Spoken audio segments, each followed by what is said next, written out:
Daghang salamat Ginoo. Wara gid gitugot. Wa gid gitugot nimo.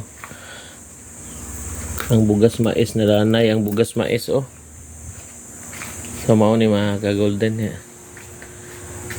Na-damage yun ang angler ticket. Sinapasilingan ako 3 story. Oh my gani kay. Kaya salamat sa mga silingan nga hing back up.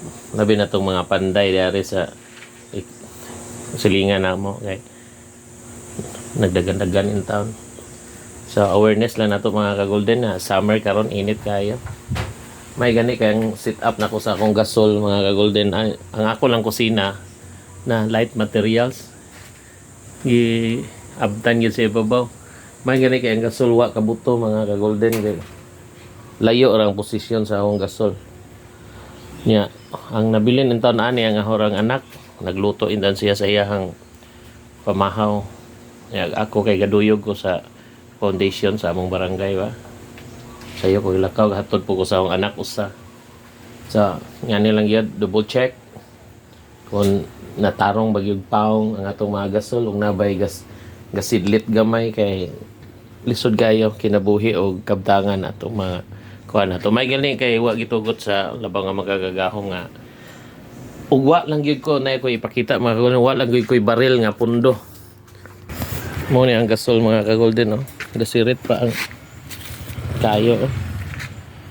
May gani kay na wa ipanultulan ng akong anak iya pag yung na gasiga-siga na ni mga ka-golden nya kani may nakaluwas na ko nga baril kaya wa pa ning barila di gyud ma kuan ang lights.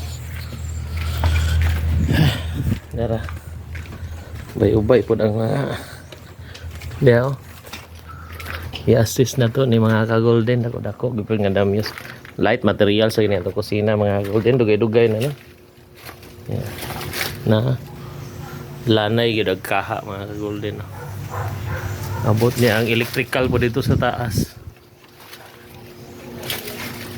gamay kuwang Mika gamay jay kuwang jamo na ta naa pa ta existing ta pero atong bahay hurot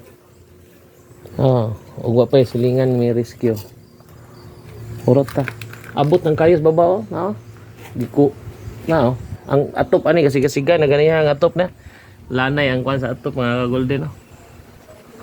So ako lang ning gi-post mga ka-golden dili sa ingon nga kuan for public awareness karong summer dapat yun nga kuan kana na ay magmigkita sa mga gasol yun kinahanglan double check